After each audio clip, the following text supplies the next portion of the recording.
Hey, it's about freaking time. Hopefully this doesn't get split into two streams like it did last time. I swear that's stupid. And nobody's watching.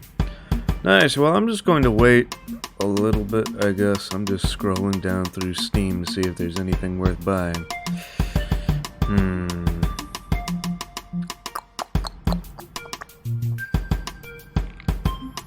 Alien Isolation, maybe.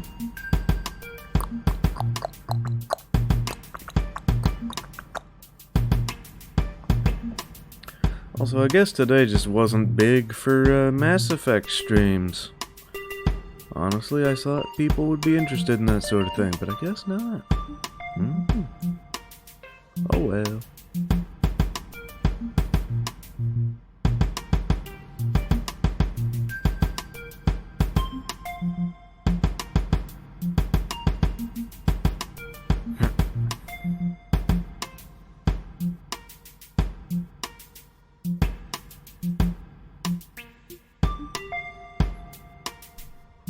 Oh wait, right. Ooh.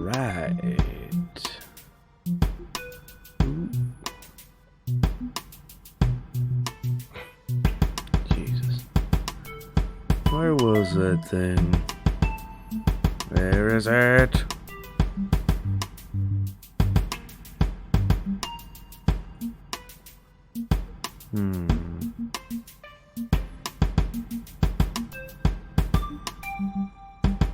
It's on here somewhere. Come on.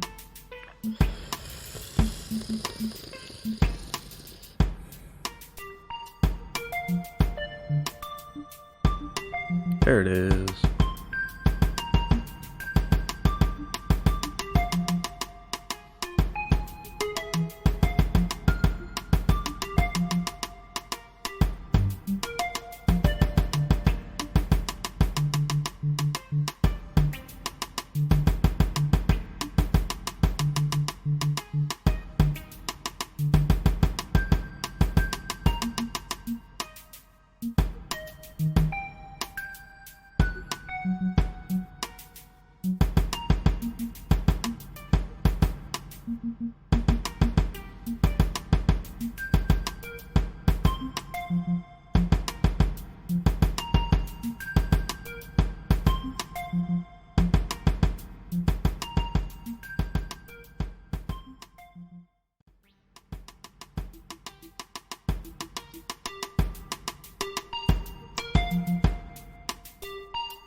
Okay, anyway, we're back.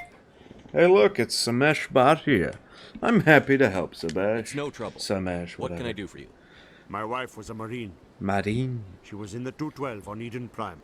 I've requested that my wife's body be returned to me for cremation, but the military has refused my request. Did they say why? Why did they refuse your request? There's got to be some reason. I don't know. All I know is that they have declared it impossible for my wife to be returned to me. We'll put this right. There's no reason for your wife's body to be held like this.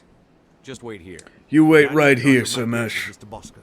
When I Mr. last saw Bosker. him, he was in the expensive bar over there. Thank you for your time. I just want to give my wife a proper funeral and the respect she deserves. Don't worry, Mr. Bhatia. We're gonna figure out what's going on here. Because this is weird. Alright, Mr. Bosker. You got some explaining to do.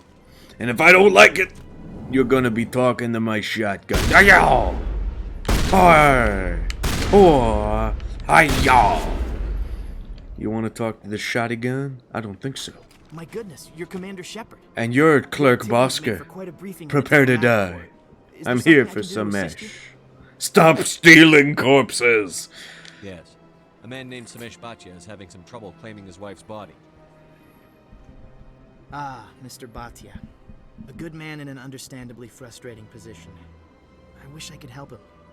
Serviceman Nirali Bhatia died on Eden Prime, as Mr. Bhatia no doubt told you.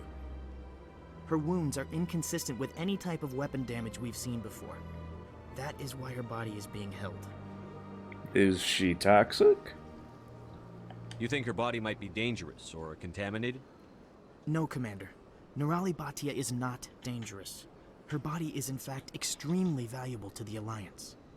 The tests we're conducting may lead to better defenses against Geth attacks. Respectfully, Serviceman Bhatia may save more lives in death than she did in life. I see your point. I'll tell Mr. Bhatia about this. It might make it easier for him to understand. Thank you, I appreciate that. Please let me know if you have any other questions. You got it. Beat-a-boo-wop. That's not the right way. That is the right. Oh my god, it's Executive Palin. My man. Bhatia! We gotta talk, man. Things ain't going great. By the way, Mr. Bhatia. Hello, Commander. Has any progress been made with Mr. Bosker? Will he return my wife's body? There's a bit of a problem, Mr. Bhatia. It's not as simple as I'd hoped. The military needs your wife's body for important tests. Tests? They're holding my wife's body for tests? My wife served the Alliance faithfully. She gave her life for humanity. And this is how they repay her.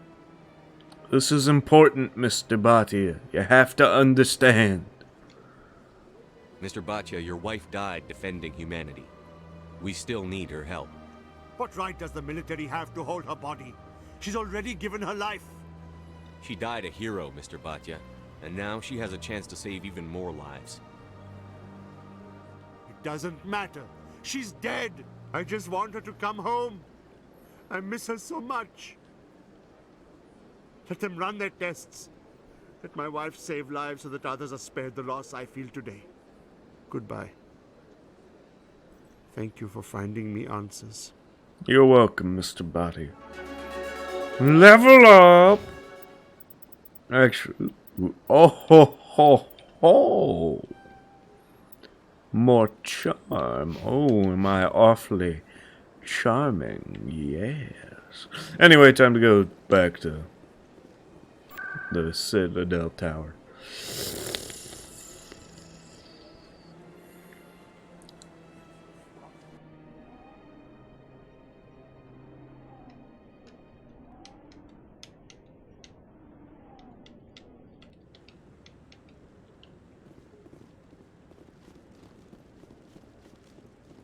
Come on. Udin is Anderson, presenting the my Squadron's evidence to the man. Eden Prime was a major victory. The beacon has brought us one step closer to finding the conduit. And one step closer to the return of the Reapers. You wanted proof? There it is. This evidence is irrefutable, Ambassador. Saren will be stripped of his Spectre status, and all efforts will be made to bring him in to answer for his crimes. I recognize the other voice, the one speaking with Saren. Matriarch Benezia. Another traitor.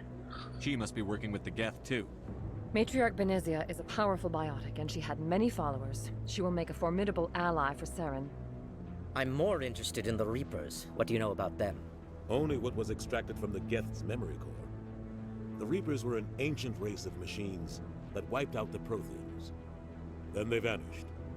The Geth revere them. The Geth believe the Reapers are gods, and Saren is the prophet for their return.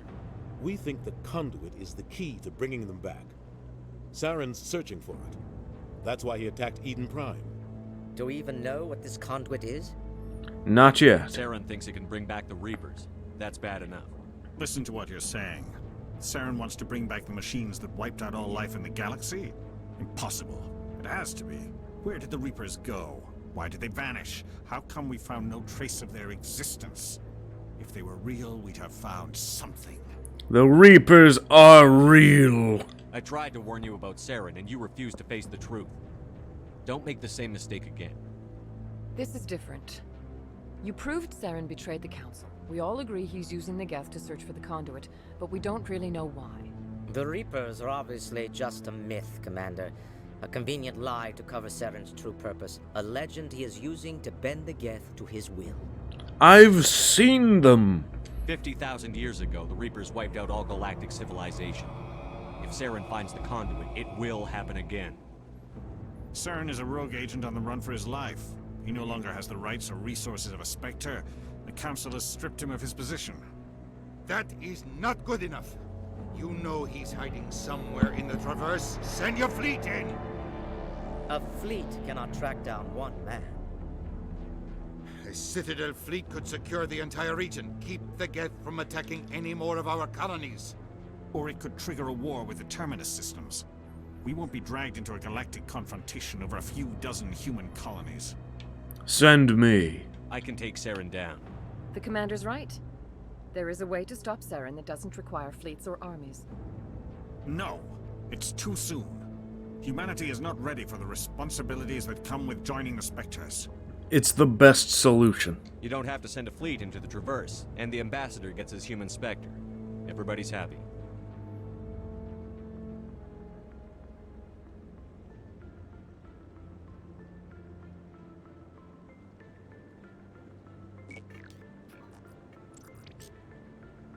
Commander Shepard, step forward.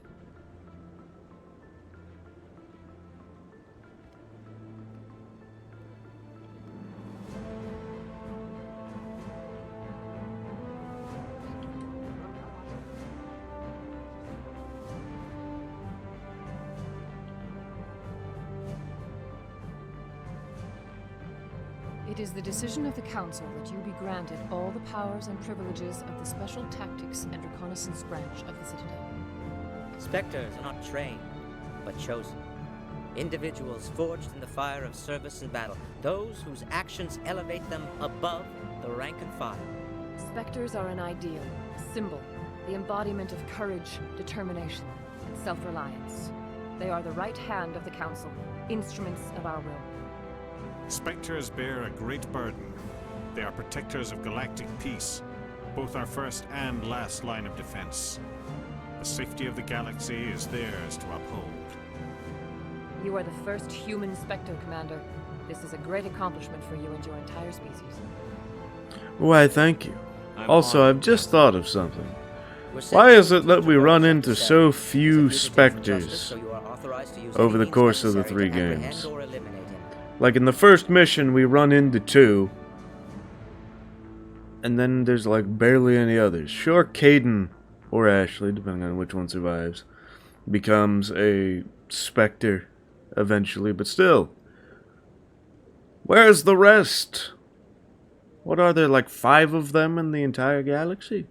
I'm ready. I'll find him. This meeting of Anyway. the Council is adjourned. Oh, that was quick.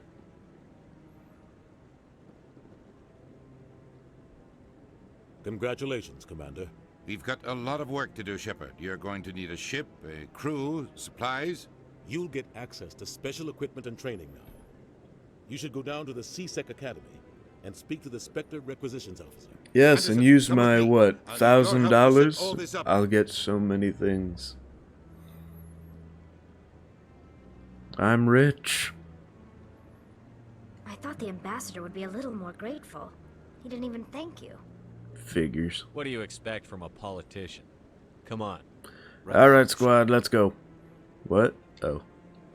Well, time to leave. We've tried to create organic environments back on the flotilla, but we lack the space for anything as grand as this. Kahoku! Kahoku! Hey, man. Congratulations on becoming the first human Spectre, Commander. I'm certain you'll be up to the challenge. Why, thank you. I appreciate that. My name is Admiral Kahoku.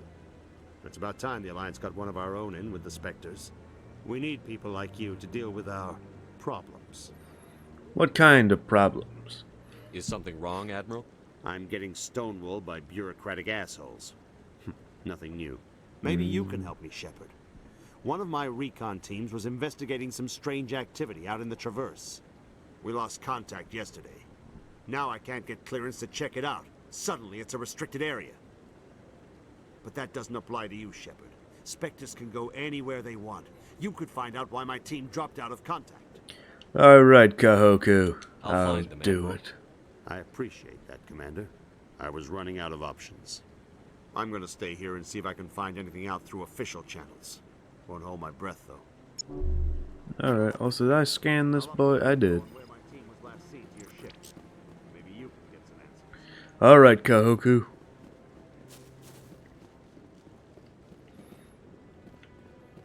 Also, for some reason, I'm very yawny while playing this game. I'm yawning left and right. CSEC. I think we've just about wrapped all the stuff I wanted to do on the Citadel. Plus, I'll go at least talk to the requisitions officer, who's conveniently right here. I believe. Yes, this guy. Keeper. That's $50. I'm getting up, man. One sec. Looking you up.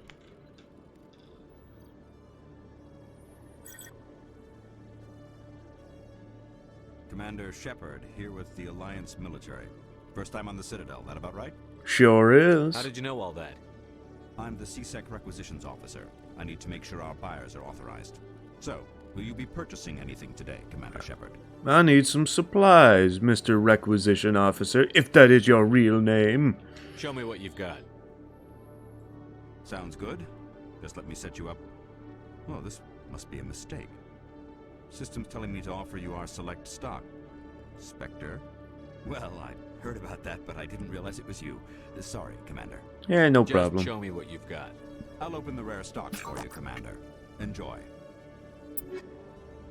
Man, let's see, I got $2,390.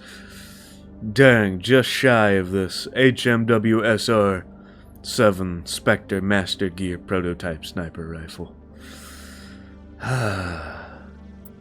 And this HMW SG-7 Spectre Master Gear prototype shotgun, or prototype assault rifle, or prototype sidearm. I'm so poor!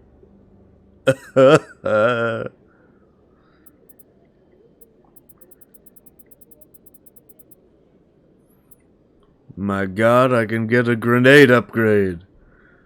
Dude, yay, I bought a thing. I literally can't afford anything else. I'll buy a license too, although I'll never use it. Peace out, Keeper.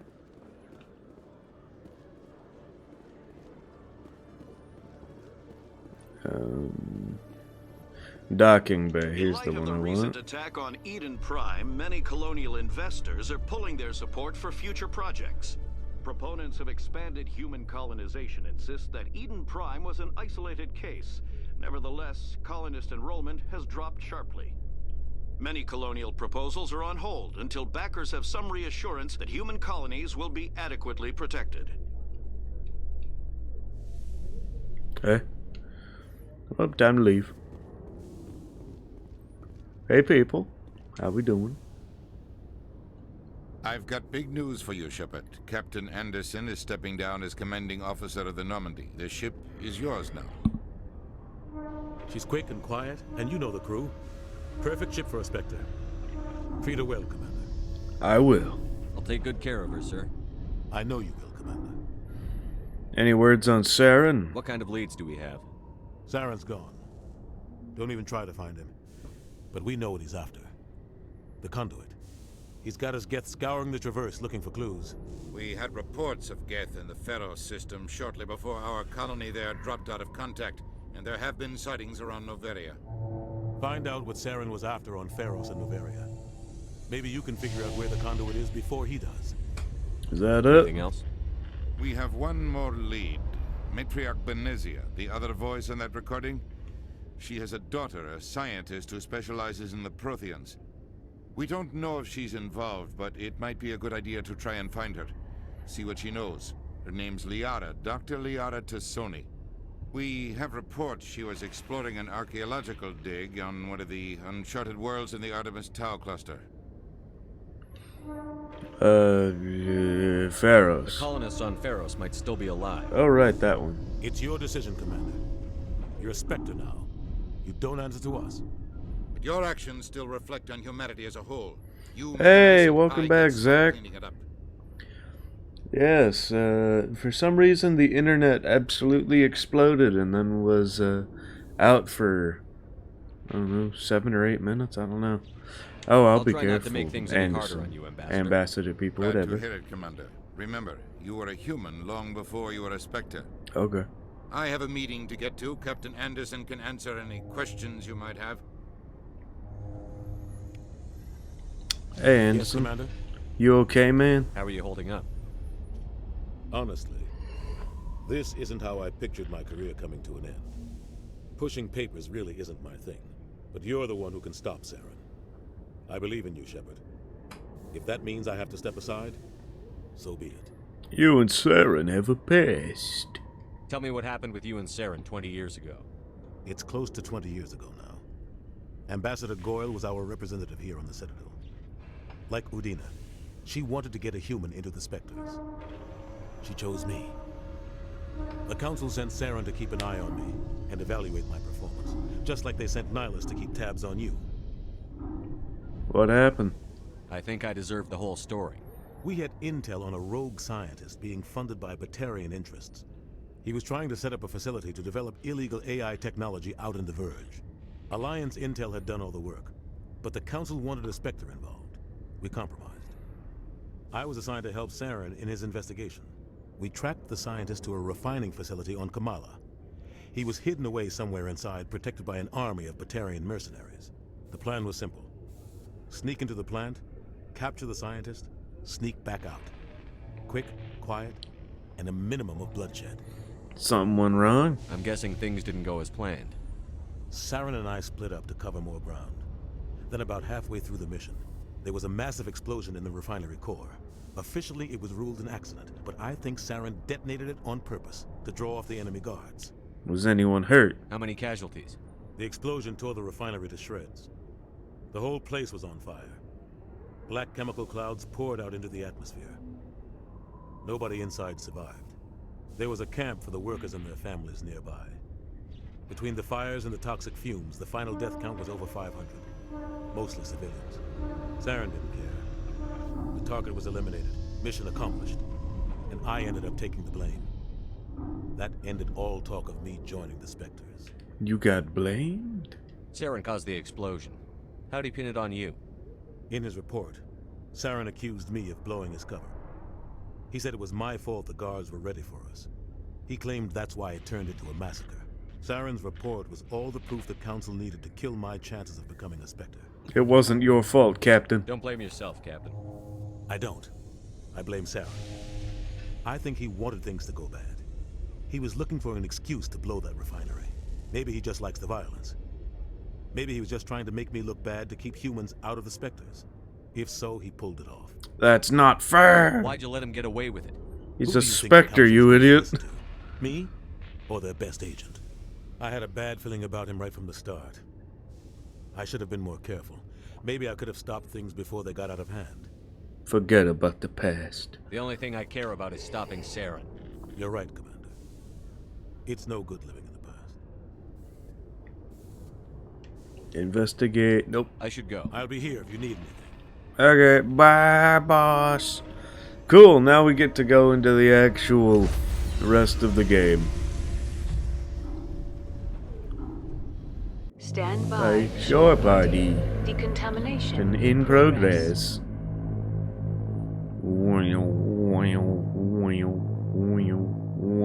Decontamination in progress. Heard what happened to Captain Anderson. Survives 100 battles and then gets taken down by backroom politics. Just watch your back, Commander. Things go bad on this mission, you're next on their chopping block. This feels wrong, man. Captain Anderson should be the one in charge. It's like I'm stealing the ship from him. Yeah, the captain got screwed. But it's not like you could have stopped it. Nobody's blaming you. Everyone on this ship's behind you, Commander. 100%. Intercom's open. If you got anything you want to say to the crew, now's the time. I need to be honest. This is Commander Shepard speaking. We have our orders. Find Saren before he finds the conduit. I won't lie to you, crew. This mission isn't going to be easy. Eden Prime was just the start. This began with an attack on a human settlement in the Traverse. But we know Saren won't stop there. His Geth armies aren't going to stay on the far fringes of Citadel space. Humanity must do its part. For too long, our species has stood apart from the others. Now it's time for us to step up and do our part for the rest of the galaxy. Time to show them what humans are made of. Saren will be ready for us. Our enemy knows we're coming. When we go into the Traverse, Saren's followers will be waiting for us. But we'll be ready for them, too. Everyone is counting on us. Humanity needs to do this. Not just for our own sake, but for the sake of every other species in Citadel space. Saren must be stopped. And I promise you all, we will stop him. Well said, Commander. Captain will be proud. I will not let him down. I gave up everything so I could have this chance. We can't fail. Yes, sir. Yes, sir. Paragon +4. Spectre training.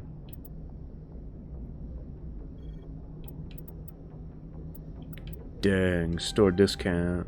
Super charm. Yeah, I should probably work towards getting Unity. Equipment. Ooh.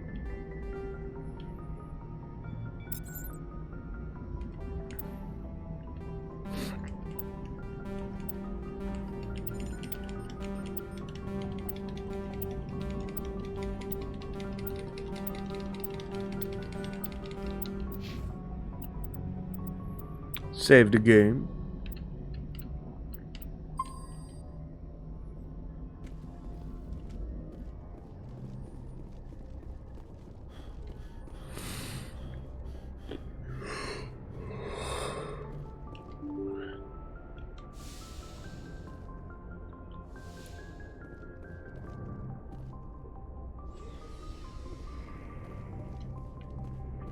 Time to go downstairs.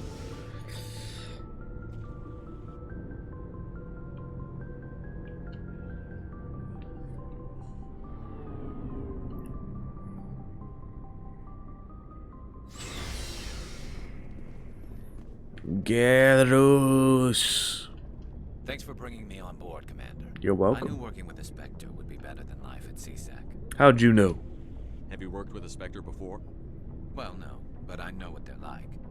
Spectres make their own rules. You're free to handle things your way. At CSEC, you're buried by rules. The damn bureaucrats are always on your back. True. Being a Spectre does have its advantages. Exactly my point. If I'm trying to take down a suspect, it shouldn't matter how I do it, as long as I do it. But CSEC wants it done their way. Protocol and procedure come first. That's why I left. That was your reason? So you just quit because you didn't like the way they do things? There's more to it than that. It didn't start out bad, but as I rose in ranks, I got saddled with more and more red tape. CSEC's handling of Saren was typical. I just couldn't take it anymore. I hate leaving. It's a tough decision, man. I hope you made the right choice. I I'd hate for you to regret it later. Well, that's sort of why I teamed up with you.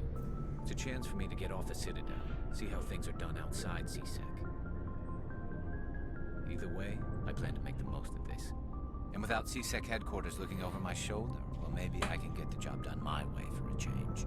That depends. If getting the job done means endangering innocent Calm down, people, Shepard. then no. Calm down. Get the job done right, not fast. Got it? I wasn't trying to. I understand, Commander. Calm down. Rex. Nice ship you got, Shepard. What can I do for you? Personal inquiry. What's your story, Rex? There's no story. Go ask the Quarian if you want stories. Come The on. Krogan lived for centuries. Don't tell me you haven't had a few interesting adventures. Well, there was this one time the Turians almost wiped out our entire race. That was fun. I heard about that. You know, they almost did the same to us. It's not the same.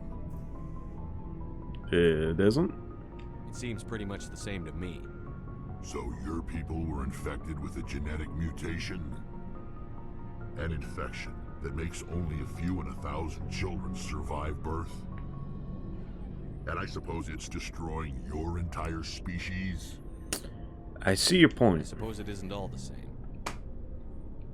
I don't expect you to understand, but don't compare humanity's fate with the Krogan. I won't. Sorry, Rex. I wasn't trying to get you upset. Your ignorance doesn't upset me, Shepard. As for the Krogan, I gave up on them long ago. The genophage infected us, but it's not what's killing us. Are your people really dying? We're sure not getting any stronger. We're too spread out.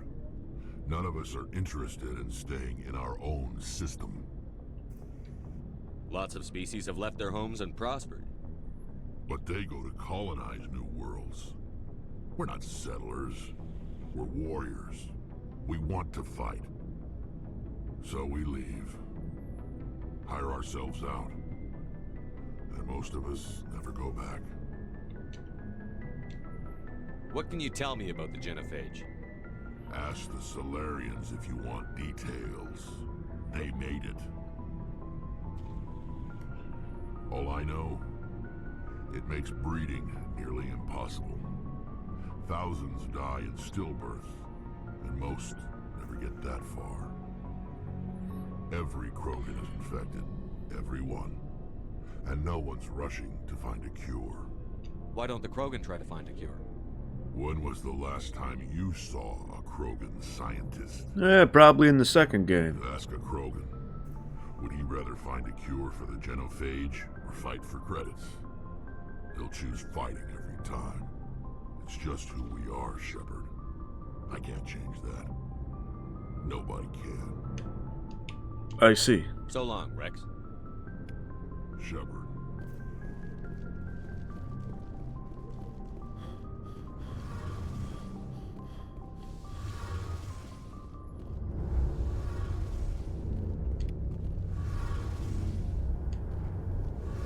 Hey, Commander, you know that Quarian, Tali? She's been spending all her time down here asking me about our engines. I'll tell her to leave you alone. What? No, she's amazing. I wish my guys were half as smart as she is. Give her a month on board and she'll know more about our engines than I do. She's got a real knack for technology, that one. I can see why you wanted her to come along. She is useful. I figured she'd be a real asset to the team. You got an eye for Tali, Commander, but I'm guessing that's not why you came down here. Stealth systems? Fill me in on the IES stealth systems. How does it work exactly? You can't hide a ship out in space. They emit too much heat and radiation. Too easy for sensors to pick them up, unless you find a way to capture those emissions. So our stealth systems trap the energy we give off in storage sinks built into the ship itself. No emissions to give away our location. Eventually the sinks have to be vented. More than a few hours silent running and they overheat. Cook us inside our own hull. So we're invisible. There's no way for anyone to detect us? A visual scan can still pick us up. Anyone looking out a window can see us plain as day. But you have to be pretty close to get an actual visual out in space. Most vessels rely on scanners. As long as the stealth systems are engaged, they can't see us. Not unless we accelerate to FTL speeds. FTL give us away? Why doesn't it work with faster-than-light travel? Cranking up the FTL blue shifts our emissions, pushes them into frequencies too high to capture in the sinks. As soon as we make the jump, it's like setting off a flare. Sensors can pick up our location whenever we enter or exit FTL flight, but for short-range missions, our stealth systems are amazing, and we've got the only one. I want to know more about the Normandy. She's the best ship I've ever served on, probably the fastest vessel ever designed. She's the only one using the new Tantalus drive core. Oh, really? What's so special about the Tantalus drive core? Proportionally, it's about twice the size of any other vessel.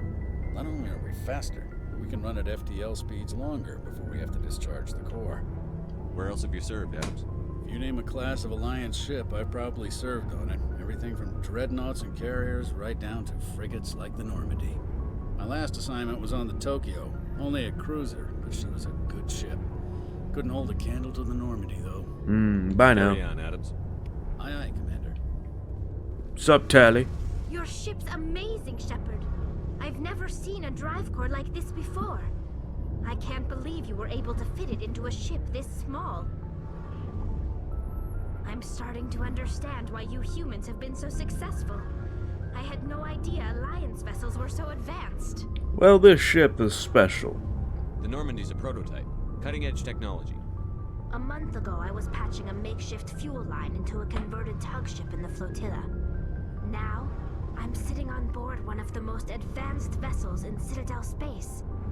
I have to thank you again for bringing me along. Traveling on a vessel like this is a dream come true for me. I had no idea you found ship technology so interesting. It comes with being a Quarian. The migrant fleet is the key to the survival of my people. Ships are our most valuable resource. But we don't have anything like this. We make do with cast-offs and second-hand equipment. We just try to keep them running for as long as we can. Some of the fleet's larger vessels date all the way back to our original flight from the Geth. That was like 300 years ago. I can't believe your fleet's still using ships that are 3 centuries old. They're constantly being repaired, modified, and refitted. They aren't pretty, but they work. Mostly. We've tried to make ourselves as independent as possible on the flotilla, grow our own food, mine, and process our own fuel. But some things we just can't make on our own. A patch to maintain the hull integrity requires raw materials we just don't have.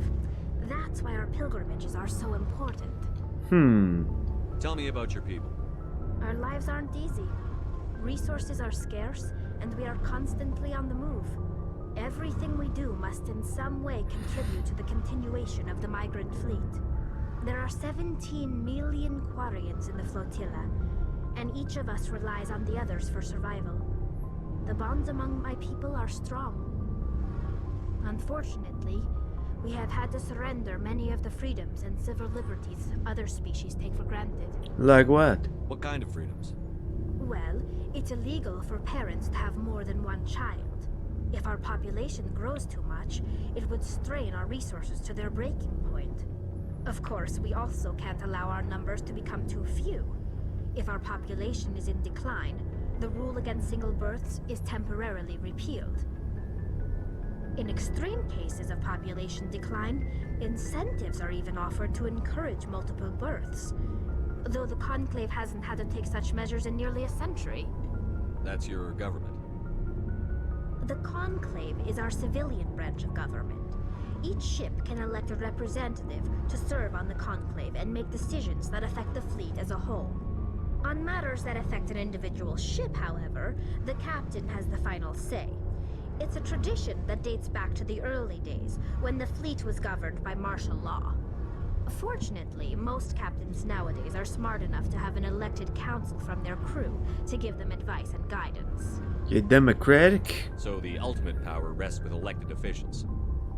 In practice, the Conclave and the respective council for each ship tend to set the rules that govern our daily lives.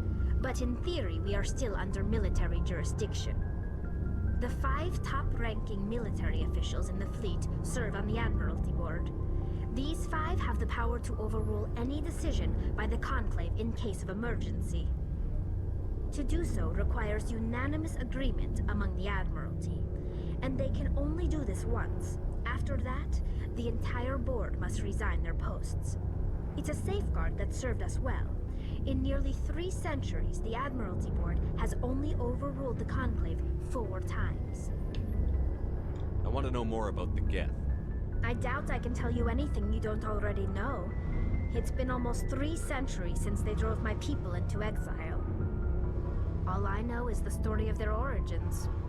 What they were when we created them, and how they turned on us. Tell me. Interesting. The Geth were originally created to serve as an automated manual labor force.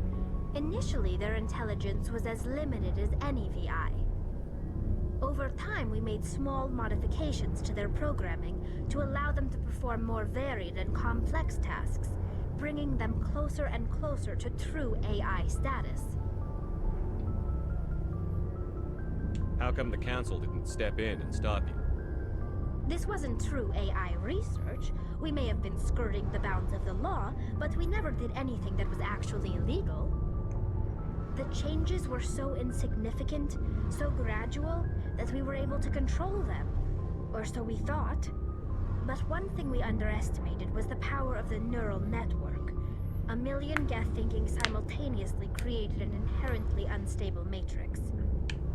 So, the Geth share brain power?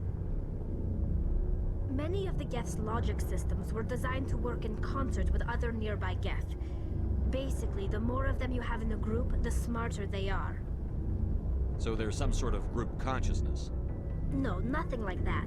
They cannot share sensory data or information. Their programming cannot handle that much simultaneous input.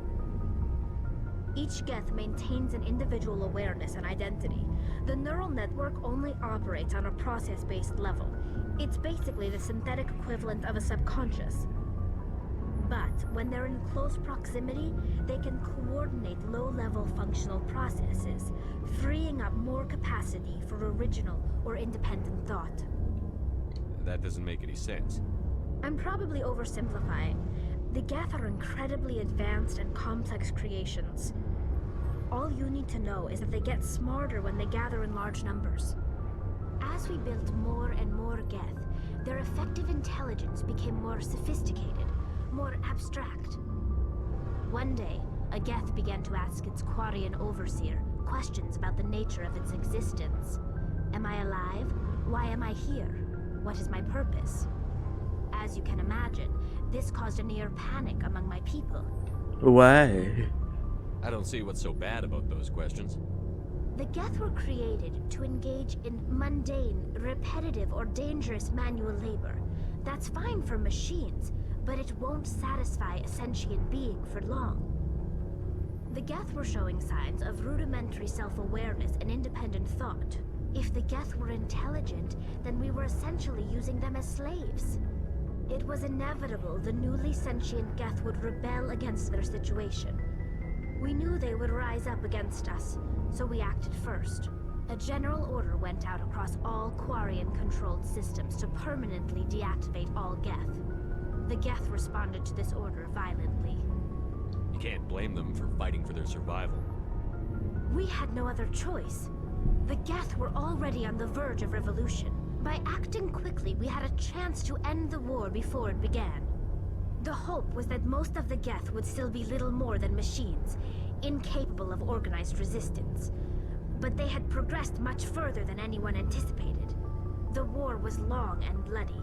Millions upon millions of Quarians died at their hands. In the end, we were forced to flee our own homeworld. We feared the Geth would pursue us, but they never came beyond the Veil. Now we drift through space, exile, searching for a way to reclaim what was once ours. It's hard to feel sorry for you. Your ancestors tried to wipe out another species. We made a mistake when we created the Geth in the first place, but we did not make a mistake when we went to war against them. If we had not acted, they would have wiped us out. They're a synthetic life form. They have no use for organics. None. Why do you think they cut themselves off from the rest of the galaxy? Why do you think they've killed every organic being who's ever tried to contact them? I didn't mean to offend you. I'm sorry. I didn't mean to get so worked up. Most Quarians tend to have pretty strong opinions about the Geth. I want to know more about the pilgrimage. When my people reach maturity, we leave our birth ships and seek acceptance with a new crew. It's necessary to maintain genetic diversity among the fleet. But no ship wants to accept someone who will be a burden on them. So, to prove our worth, we embark on a pilgrimage. We set out alone, leaving the flotilla and our families behind us. We only return once we have found something of value we can bring back to the fleet. This is presented as a gift to the captain of the respective ship we wish to join. If the gift is accepted, we are welcomed into the crew. Can a captain choose to reject the gift? That doesn't happen often. Most captains are eager to increase the size of their crew. It increases their own standing in our society. Even when a gift is not particularly valuable, the captain usually accepts it out of a sense of tradition. However, there is a stigma to presenting a substandard gift. It's not the best way to make a good impression on a new community. Most pilgrims don't return until they find something worthwhile. I can't believe they just send you off alone. It's not like they just cast us out. Before we leave, we are given lessons in how to survive outside the flotilla, and given gifts to help us on our journey. We also receive implants to fight off sickness and disease. Generations of living in an isolated and highly controlled environment have left our immune systems weaker than most. By the time we leave the fleet, we are well equipped for the pilgrimage. This is a rite of passage for all Quarians. If it were dangerous, our numbers would suffer. Virtually every pilgrimage ends with a triumphant return and the ritual presentation of the gift to one of the fleet's captains. I want to talk Like about what? Like nothing. See you later. Peace out, Tally. Run, Shepard, run! Anyway, I'm probably going to end the stream here. Because I just keep yawning, man. It's uncontrollable. What's happening? The elevator isn't moving. Oh, there we go. But we got to talk to some of the important squad members, so that's cool. Open the door. Presley. Anyway, save the game. Click the button. Exit the game. But anyway, so we did that. I had some fun messing around. This is the slower part of the game. Right at the start, just running around on the Citadel. You know, I did expect that. But it gets better. Eventually we'll get to mess around with the Mako. We'll get to go to other planets and do all kinds of weird things. And it'll be fun, I think, so... Yes, anyway, thanks for stopping by, and, yeah, hopefully I'll see you tomorrow.